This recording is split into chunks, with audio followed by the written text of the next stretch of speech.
What up, YouTube? It's your boy Banks, and we back in the building, you feel me? It's True Talks, cause True Talks, alright? Let's get straight right into it.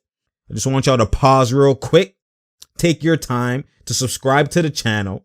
It doesn't take too long, you already know. It's True Talks, cause True Talks. Turn on those notifications, you already know. Get these subs up, man, so you know it's all truth, so people can hear me, man. That's all you gotta do. And share, like, and subscribe. You already know, man. All right. So yesterday during the day, definitely the news that we're going to be talking about is just the fact that it's coming out that Coach Brickley and other players and all that stuff is saying that Melo should definitely have an opportunity to get like a farewell tour. Also came out that Melo himself is obviously wanting a farewell tour, just one last opportunity, etc. A lot of players, a lot of people, Damian Lillard, the list goes on. People feel that he should be having a farewell tour. I don't even think it should be a farewell tour. I think he has a 1-2 season like left at an elite level. I feel like he should be like he can easily be a starter in the NBA. You can't be serious. You feel like Melo can't be a starter, needs to come off the bench? What are you talking about, yo? What are you talking about? Come off the bench? You have guys like Aminu. There's guys who are started, and he gets buckets in his sleep. Like, what are y'all talking about? If he's actually played in the right offense, where it's not, all you have to do is only shoot threes, where it's not a limited offense, he's not a limited player. He's not a limited player. What are we talking about? Like, there's guys who don't even have the skill set that don't have limitations.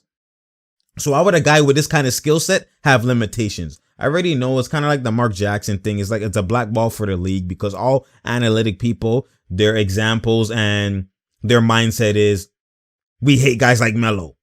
So that's the narrative for them. So why would they, especially a lot of these GMs, a lot of these executives, a lot of the front offices anyways, they're trending in the way of analytics. So because they're trending in the way of analytics says Melo's the guy who slows the offense down. He just is ISO. He doesn't share the ball. He does this when the whole Houston Rockets offense is ISO.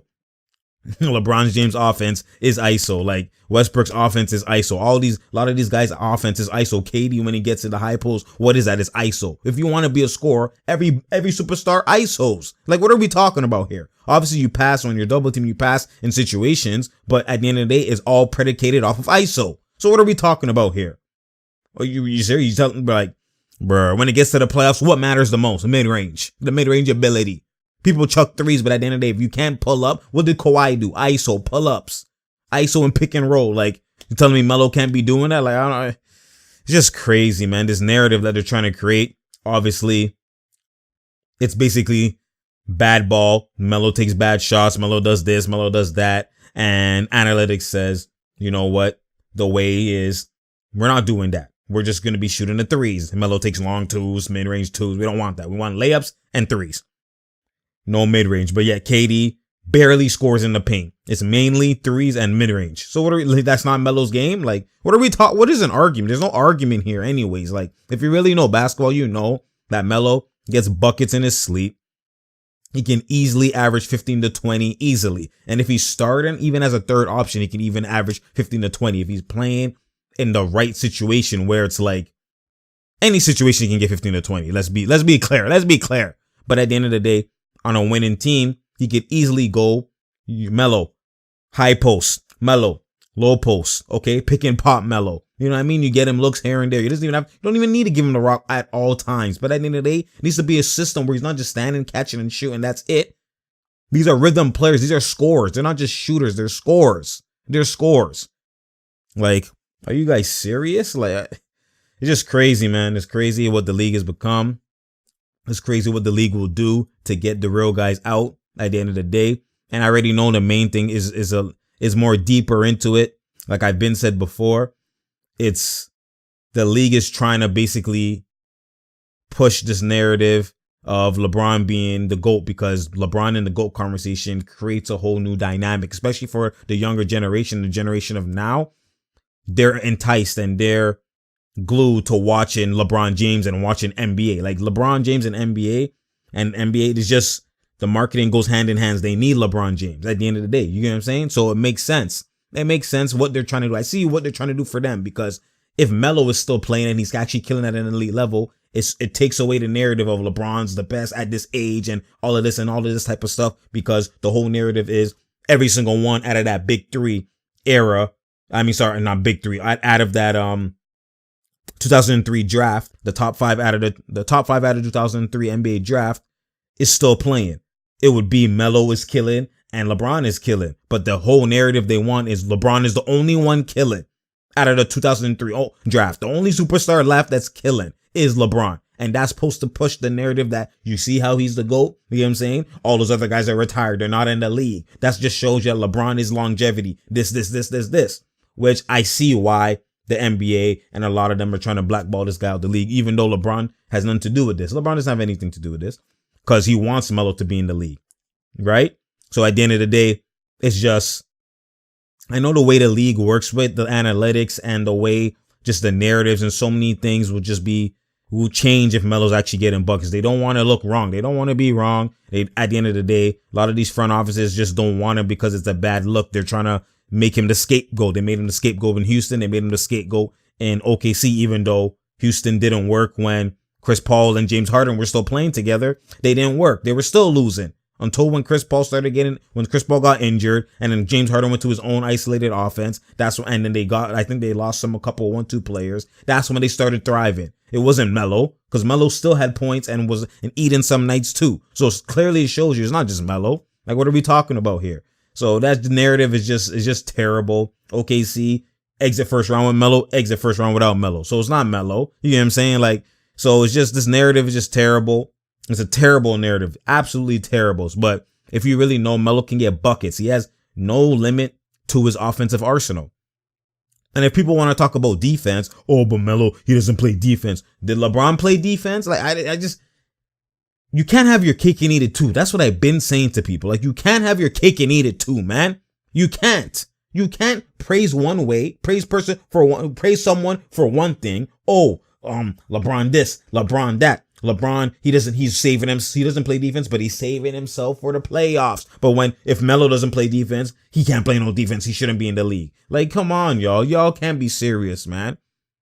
You can't be serious. If James Harden there's so many people that don't play defense or play the same type of level of defense as Melo. Nowitzki has never been an elite defensive player, but if you surround him by defensive players, they can take care of his liabilities. That's how NBA works. That's how team basketball works. Because when someone is so elite offensively, you know what I'm saying, on the offensive end, you take some of the negatives. Look at Steph Curry's defense. Like, what are we talking about? Is that what we're really talking about? That's what we're really talking about? That's just a narrative. I don't want to hear that shit, man. I don't want to hear it, man. I absolutely don't want to hear it. It's terrible. It's just a negative thing that they're trying to create on this guy. There's a lot of type of stuff. If you want to say his conditioning, and if you want to compare him to the elites and bring in defense, then that's a different story. But at the end of the day, there's no way he should not be in the league. Out of all those players in the league, 500 players in the league, you're telling me? Bruh. Giannis's brother Costa is getting a spot. Jared Dudley's still on the damn roster. What are we talking about here? Melo? Yo. Bruh. Are you like, mans have two-way deals? Like, look at, y'all don't even know who Melo? Y'all don't even know who is. And a lot of these guys have roster spots. Melo can't get one? Y'all are tripping, man. But it's because of his ego. It's because of this. That don't matter. The ego comes with it. There's a reason why there's an ego. What are you talking about? You know he know? What are you, like, what? Buckets in sleep. Mid-range. Left shoulder. Right shoulder. Step back. Face up. Triple threat. Jab step. One dribble. Spin. Bully in the paint, jump stop, step back, pull up three, catch and shoot, pick and pop. Like, I can name it all. In and out. Hezzy pull up. Like, bruh, mans don't know his face up gather through the legs, Hezzy. Triple threat, jab step. You step up, I pull. You step back. You step up, I blow by. You step back, I pull. Not Hezzy, no move, pull. What? Has he step up, blow by? Like, come on, yo. Y'all are chirping. One dribble pull up. Like, the arsenal is there, man. Y'all. Vince Carter. There's so many guys that are in the league still. Melo. Disrespectful, man. Like, the NBA needs to stop that shit, man. There's so many teams. Like, Miami can go pick this nigga up. There's so many guys that could just pick this guy up. And he could start. What are y'all talking about? The Cavs, like, he could play on anybody. What, like, really? There's guys like Damari Carroll. Y'all are tripping, yo. Melo? Y'all are disrespectful, man. This is the league, man. Like, this is what I mean. Like, this, the time that is coming to, that the league is coming to, is terrible when it comes to this type of stuff, because real guys who get buckets, real guys who can score at any time, you know what I mean? It's just crazy how everything just turns like that. Just like this. Like, how it's just sad, man, that no one wants to give this guy a contract to end his career. And it's not like he's washed. Like, and people who think he's washed don't know basketball. So I'm not even entertaining that. I don't even entertain that nonsense. Y'all can't be serious, man. A bucket? Bruh, and clutch? Like, it's just crazy. Even in his worst year that people were complaining about, he was still averaging between 16 to 20. Like, what are we talking about? Like, with OKC? Like, what are we... It hurts the head, man, to talk about this kind of stuff, man. Only if you know basketball, man. Only if you know basketball, you know what it is. You know what it is. It's just, he's a pure scorer, a purist, skill set. My God, Joe. Anyways, there's a lot of teams. He could go back to Denver. I feel like he can go back to Denver and he could start over Will Barton right now, today. Right now, today. I don't want to hear that shit, man. Even Michael Porter. He can start over all of them and get buckets, and he'd have a closer now. And play with Jokic. That would be elite. There's so many teams, man. Name and 1 to 30. There's so many teams. There's so many garbage teams. He could go to Minnesota and kill. There's some, like, y'all can't be serious, man. It's actually disrespectful. But at the end of the day, man, there's a lot of places where he could be. I would like to, like I said, I would like to see him on Portland. That's my favorite spot. Like I told people, on Portland. You know what I mean? Rodney Hood come off the bench. Obviously, they got Kent Bazemore now, too. But you could play Melo at the 4. Like, at this point of his career, him being at the 4 is a problem, yo. And he can relax on defense. Put him at the 4. Put him at the 4. They have no more Harkless anymore. Put him at the 4 with Portland, man.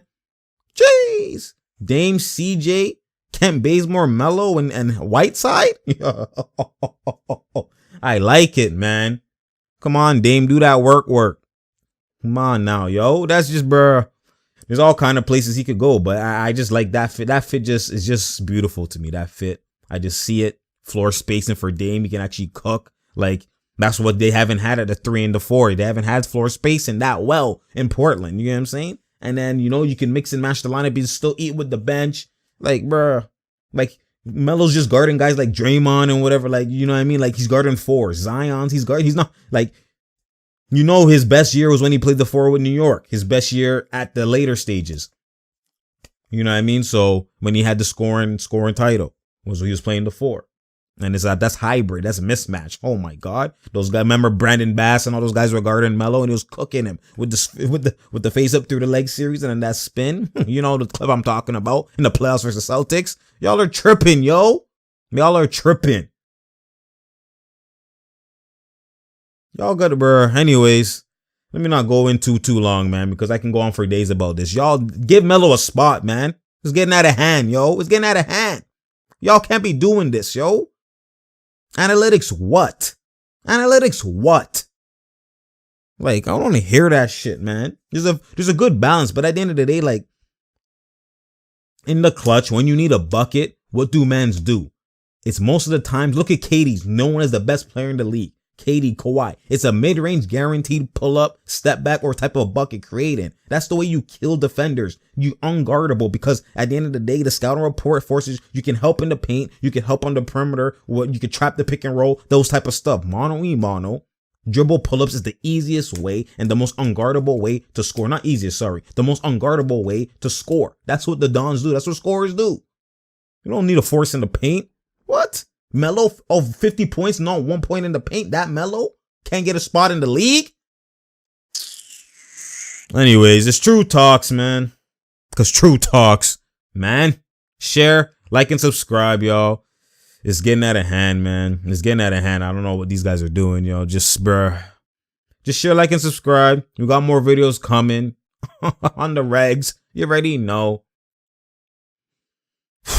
It's tough, man. I just pray someone just gives them a shot, man. I just pray someone gives them a shot because, especially in this league like this now, and you add Melo to that, it'll be a beautiful year, man. That's the icing on the cake. That's the icing on the cake I need because I can have my cake and I can eat it too. You feel me?